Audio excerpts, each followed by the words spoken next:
15 años del Argentinazo, 15 años del 20 de diciembre del 2001, ¿no? En aquellas jornadas que habían iniciado el 19 de diciembre en el Congreso Nacional, con aquella enorme movilización popular que terminó en el Congreso y empezó un ciclo represivo que el 20 de diciembre del 20 de diciembre en hora de la mañana comenzó con el intento de desalojo de las madres de Plaza de Mayo de su ronda histórica, tirándole los caballos encima, lo que comenzó con la solidaridad popular que llegó hasta la Plaza de Mayo y comenzó con una jornada que terminó siendo explotada por los aires, no episodios aislados de los últimos días de una escalada represiva, sino fundamentalmente con un ciclo que se venía arrastrando desde la instauración a sangre y fuego de la dictadura militar aquel 24 de marzo de 1976 y que continuó en un ciclo de profundización tan abrupta que las últimas postales ofrecen a un caballo feliz en su segundo ciclo al frente del Ministerio de Economía, anunciando la condena histórica que sufrió el pueblo argentino, un endeudamiento externo que si no hubiera sido por el ciclo de avance que construyó Néstor Kirchner, el proceso enorme del desendeudamiento, aún al día de hoy seguiríamos pagando. Aquellos funcionarios que Cavallo llevó al Ministerio de Economía para implementar el megacanje y el blindaje, hoy son presidente del Banco Central, hoy son presidente del Banco Nación, y aquellos que eran gerentes en los organismos multilaterales y además administradores de grandes grupos económicos ocupan el Ministerio de Hacienda como el licenciado, no sé qué cuerno será, Alfonso Pratgay. Algunos éramos más chicos aquel 19 y 20 de diciembre del 2001, pero tenemos también el recuerdo fresco. Pero ese día yo particularmente recuerdo de que estaba muy enrarecido todo, ¿no? Que comenzó el 18, el 19 y allá particularmente en Entre Ríos, en Paraná, el paisaje estaba muy tenso, muy tenso. El 20 cuando comenzó la pueblada, cuando comenzaron a llegar las personas a Congreso y se empezaron a hacer las primeras movilizaciones, uno podía interpretar de que eso no iba a terminar bien, ¿no? Digo, siempre desde ese recuerdo quizá más vivencial. A mí me tocó vivirlo en la plaza, ni siquiera en la Plaza de Mayo, porque no llegamos a avanzar hasta la Plaza de Mayo ya el propio 20 de diciembre, pero sí recuerdo la conflictividad social que venía creciendo largamente. En lo particular, en aquel momento era secretario general de la Comisión Interna del Fuero Penal en el gremio de judiciales. Estábamos dando una batalla que tenía que ver con tratar de evitar el recorte del 13%, lo cual se había logrado conquistar, más que nada porque la Corte quería defender los privilegios de los jueces y no aceptar el recorte que le habían impuesto a estatales y jubilados, pero veníamos de un conflicto creciente, con un salario congelado desde hacía muchísimos años en la Argentina, sin la posibilidad de discutir relaciones laborales, con la destrucción de leyes de conquista, incluso para los propios trabajadores judiciales que habían sido clave, como la ley de enganche durante fines de los años 90, y la conflictividad nos llevaba todos los días a la calle. Y me acuerdo que aquel 19 de diciembre empezaba un escrache de hijos, no me acuerdo a qué genocida. En el momento en que De la Rúa en pantalla en cadena nacional, las cadenas nacionales que después tanto agraviaron a tantos republicanos, anuncia el estado de sitio. Recuerdo que Hijos decide suspender el escrache que se iba a llevar adelante ese día para poder proteger a la ciudadanía que había concurrido al escrache de un eventual incidente represivo con la policía, porque se veía venir, que la represión venía en ascenso en aquellos días. Y sin embargo el estado de sitio fue la mecha que terminó de prender el estallido que se vivió en la madrugada del 19 de diciembre, cuando empiezan los primeros muertos en la Argentina. Continúan durante la madrugada del 20 y el 20 en esa escalada represiva feroz, ¿no? Que duró largas horas, que terminó seriamente con todo el centro porteño y con lugares del conurbano absolutamente incendiados, con saqueos y avanzada de las barriadas populares sobre los centros urbanos, y en la capital con aquella represión que terminó con la ciudad tapizada en piedra y en sangre de compatriotas, ¿no? En pequeñas horas, las fuerzas privadas que controlaban y custodiaban el HSBC abrieron fuego contra la movilización popular, en sintonía con eso que sucedía en Avenida de Mayo, con el personal policial que en la 9 de julio inició hacia el lado de Corriente una avanzada que terminó con la muerte de Alberto Márquez. Digo, la ofensiva del HSBC termina con la vida de Rivas y termina con Petete Almirón también ahí asesinado. Digo, como testimonio de una jornada que además reflejaba que en la calle estaban los condenados por el modelo neoliberal, sin organización y sin representación política, porque la política había sido condenada a ser la fuerza de la oligarquía para representar sus intereses. Una crisis de representación inédita en la Argentina que terminó también, la incapacidad del movimiento nacional de vertebrar una opción de poder, terminó con una salida de 5 presidentes en una semana, como graciosamente se lo plantea, por la incapacidad del pueblo de poder vertebrar una agenda que represente sus intereses propios. Cualquiera de los que venía llegando en la línea de sucesión de una república que se caía a pedazos, en una democracia que realmente estaba en emergencia, en un país que se estaba desintegrando socialmente con monedas diversas en cada una de su con un federalismo en jaque, no encontraba ni siquiera la síntesis de la clase política para saber quién iba a poder gobernar a la Argentina durante el resto del mandato que tenía.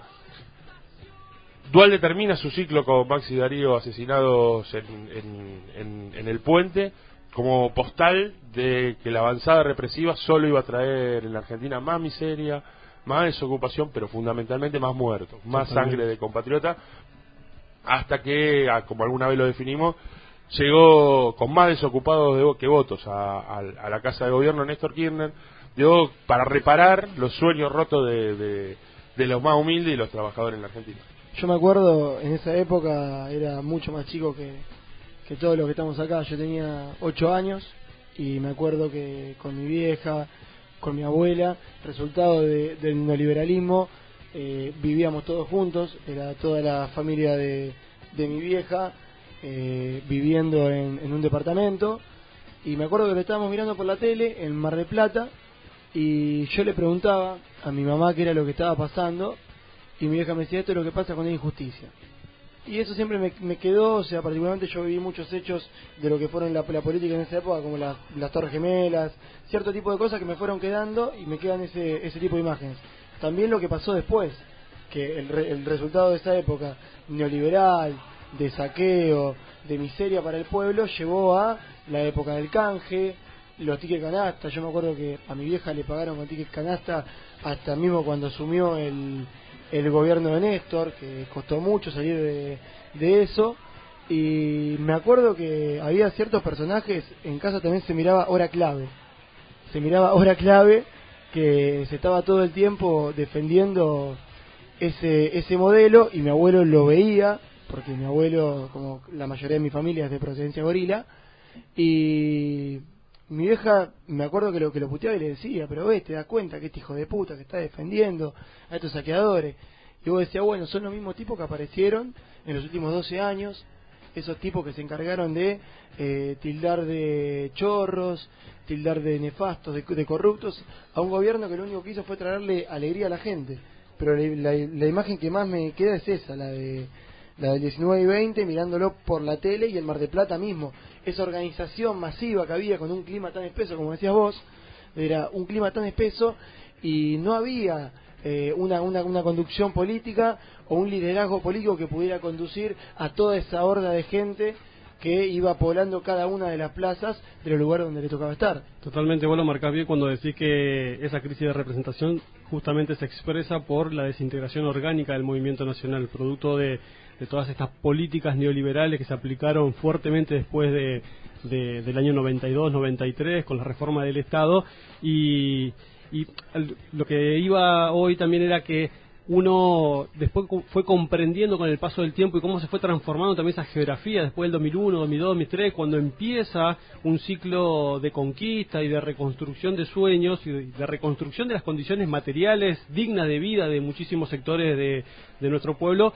También ahí uno podía comprender de dónde veníamos, de lo fuerte que había sido la destrucción de relaciones sociales, del barrio. Digo, uno que nació y se crió cerca de las barriadas pobres y en una barriada pobre que nosotros también tuvimos que sufrir, que nos paguen con una pseudomoneda y que ante todos los reclamos la única respuesta que había de los gobiernos provinciales y del gobierno nacional eran palos y represión.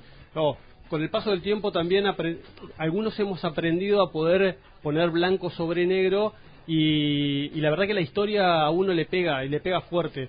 Me parece que el pueblo argentino no puede olvidar, sobre todo en este contexto, desde de dónde venimos, cuáles han sido las últimas 2 décadas de nuestra existencia como nación, como país. Digo, ese es el recuerdo más fresco que tenemos. Quizás años anteriores están mucho más lejanos, sobre todo en nuestras generaciones, pero tener presente de que con todos los desaciertos y errores que hubo en estos 12 años, se transformó realmente las condiciones de vida de la mayoría. De un país absolutamente desintegrado, pero aparte social, políticamente. Uno lo podía percibir, y lo veía y quizás también con el tiempo lo fue desnaturalizando. Digo, cuando la realidad de esas personas empezaron a cambiar, cuando empezaron a adquirir derechos, cuando empezaron a trabajar, cuando empezaron a construir sus casas, cuando empezaron a sanarse, cuando empezaron a educarse, también pudo ver de que eso no era natural, de que la pobreza que existía en nuestra patria, de que los oprimidos eran producto de un sistema político, de un sistema económico que castigaba fuertemente a nuestro pueblo. Sin lugar a dudas. Decíamos en la editorial y la cerrábamos de esa manera: el pueblo en la calle decide su historia, porque seria y ciertamente lo que la dirigencia política no tuvo a la altura de las circunstancias para ponerle un freno en un tiempo histórico, lo terminó resolviendo con su sangre, con su muerto, como siempre, los puertos, los pobres, los humildes, los pobres, los trabajadores, el pueblo en la calle. Por eso también vale la pena el recuerdo de algunos de ellos. Digo, Graciela Acosta tenía 35 años, era una militante de derechos humanos, murió de un balazo en el pecho en la provincia de Santa Fe cuando se acercó a un reclamo en un supermercado. Carlos Petete Almirón, que tendría 24 años, muere en la ofensiva de Avenida de Mayo y 9 de julio, a escasos metros de donde estábamos nosotros en aquella jornada. Ricardo Álvarez también fue uno de los asesinados en la puerta de un supermercado en Santa Fe. Ramón Alberto Arapi tenía 22 años, fue en Corrientes. Su asesinato, se bajaron de una camioneta efectivos policiales a la misma hora, sincronizadamente en que sucedían los asesinatos sucedían 1 hora, 2 horas, el conjunto de las muertes en la ciudad de Buenos Aires. Lo matan a Arapi, lo asesinan a Arapi en la puerta de un supermercado allá en el Barrio Nuevo en Corrientes. Rubén Aredes, también 24 años, asesinado, fue por la Policía Federal en la ciudad oculta, cuando se organizaba con amigos y familiares en el barrio para ir hasta a un supermercado. Elvira Vaca, de 46 años, recibió un escopetazo ahí en Cipolletti, en Río Negro, donde crecían las tomas de los desocupados del negocio petrolero que se derrumbaba en la provincia de Neuquén, ahí pegadito, cruzando el río Limay simplemente. Diego Ávila, 24 años, asesinado en Villa Fiorito, en la ciudad de Buenos Aires. Gustavo Benedetto, uno de los motoqueros que con sus 30 años a cuesta andaba laburando y recibió uno de los disparos que salió en Avenida de Mayo y Chacabuco, ahí de los custodios del HBC, que estaban protegiendo la entidad bancaria. Walter Campos, 17 años, ¿no? Estaba esperando caja de alimentos. Había acordado un supermercado entregarle a los manifestantes en Rosario, en Santa Fe. Fue asesinado por las tropas especiales de operaciones del TOE de la Policía Federal. Recibió un disparo en la cabeza. Jorge Cárdenas, 52 años, fue quien las primeras postales de aquel 19 de diciembre por la noche en las escalinatas del Congreso, muere desangrado por la represión que se iniciaba contra la movilización popular. Juan Delgado, 28 años, también en Rosario, Santa Fe, uno de los asesinados, en otro de los lugares donde fue muy brutal la Horrible. represión, porque la descomposición y la desintegración social, cuando se pone un palo en la rueda en el desarrollo industrial de un país, los muertos de los cordones industriales tienen que ver con el relato de desocupación de un tiempo histórico. Víctor Ariel Enríquez, ¿no? 21 años, asesinado también en Almirante Brown en un reclamo social. Luis Alberto Fernández, 27 años, fue asesinado en Tucumán en la represión, estaba vendiendo sandalias frente a un supermercado, era un vendedor ambulante que andaba en la puerta del supermercado y en la represión termina muerto. Sergio Miguel Ferreira, 20 años, ¿no? En el 19 y 20 de diciembre en Villa Libertador, allá en Caseros recibe, es en la provincia de Córdoba, que termina asesinado en el barrio de Villa Libertador, pero en la provincia de Córdoba, en un reclamo frente a un supermercado también. Julio Hernán Flores, a los 15 años, termina también en un episodio de estas características en Merlo, en la provincia de Buenos Aires. Yanina García, de 18 años, ¿no? Recibió un disparo en el abdomen. Cuando escuchó balas salió a ver si estaba la hija, porque estaba jugando en la calle, y en Rosario fue asesinada. Roberto Agustín Gramajo, ¿no? En Almirante Brown, cuando era perseguido por un grupo de policías. Pablo Marcelo Guías, 23 años, fue asesinado en San Francisco Solano, en la provincia de Buenos Aires. Romina Iturain, 15 años. A la cual conocí, era la prima de unos amigos que vivían en el barrio y la asesinaron, salió de un arma de la policía de Entre Ríos, estaba en su casa, en el comedor, y recibió un impacto de bala en la cabeza. Diego Lamaña, 26 años, otro de los motoqueros, recibió un perdigón de plomo. Lamaña es uno de los asesinados por autos particulares que estaban dando vuelta en el horario de la represión más feroz acá en el centro porteño, lo hicieron policías de civil. Cristian Leguembere, de 20 años, que fue en Castelar su asesinato. Claudio El Pocho, Leprati, un militante social de la hostia, un cristiano de esos, pibe bueno, de los grupos de base cristianos, que se paró en el techo, como relata la canción de Gieco, se paró en el techo del comedor para defender a los pibes de la represión que venía surcando por la autopista, por la circunvalación, perdón. Alberto Márquez, un histórico militante 57, 58, Pirulo, un histórico militante de allá del partido de San Martín, del peronismo histórico, que había venido por el centro porteño en la Poblada del 20 y termina asesinado ahí en la 9 de julio. El asesino de Alberto Márquez es el comisario Oliveiro, ¿no? El jefe de asuntos internos de la Policía Federal Argentina. Actualmente es uno de los detenidos, de los pocos que quedan por la represión del 20 de diciembre. David Ernesto Moreno, que con apenas 13 años en Córdoba fue alcanzado por las balas de la policía. Miguel Pacini, de 15 años, también en la provincia de Santa Fe, fue alcanzado por una bala en el cuello. Rosa Eloísa Paniagua, tenía 13 años, también en Paraná, Entre Ríos, fue asesinada a la puerta del supermercado.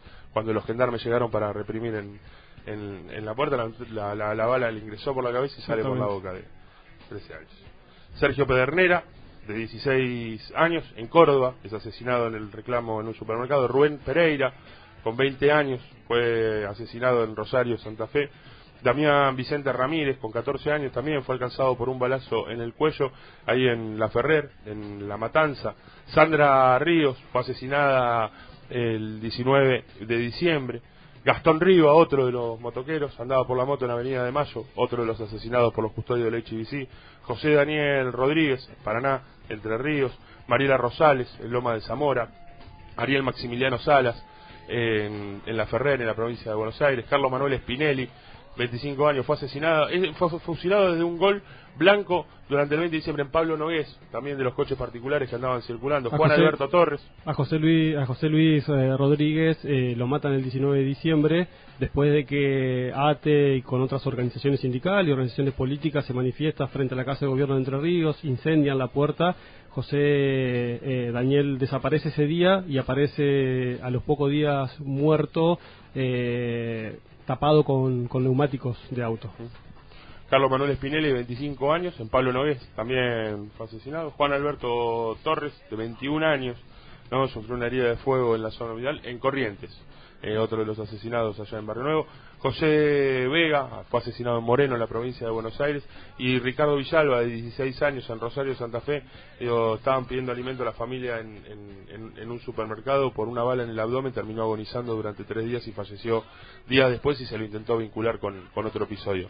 Pero esos son los nombres de los compatriotas que muchos de ellos, sin militancia política, sin una organización política atrás, o se acercaron a la puerta de un supermercado porque lo que había dentro de sus casas era hambre y miseria, o se acercaron para darle batalla a un modelo económico que había condenado a ellos y a su familia a la desocupación y a la miseria más absoluta. Esa memoria, nosotros nos tiene que servir hoy para castigarnos un poco la entraña y las vísceras y ponernos a pensar sobre las necesidades políticas de este tiempo histórico, porque las postales no son de una batalla, las postales no son solamente de un episodio en clave de conquista, porque un gobierno terminó saliendo por la terraza y iniciamos un ciclo distinto en la Argentina, sino saber en qué condiciones llegamos a esa situación, qué le pasó a la política argentina que no estuvo a la altura de las circunstancias para dar respuesta a los intereses y los reclamos populares, y desde qué lugar la militancia asume con mayores niveles de sacrificio y con mayores niveles de inteligencia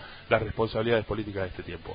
Con esto fue nuestro homenaje a 15 años del 20 de diciembre del 2001, paradoja de la desmemoria, como decíamos en la editorial. Hoy el neoliberalismo vuelve a asaltar la agenda política de gobierno. Es responsabilidad nuestra construir una resistencia y la nueva mayoría que nos permita volver a ser gobierno.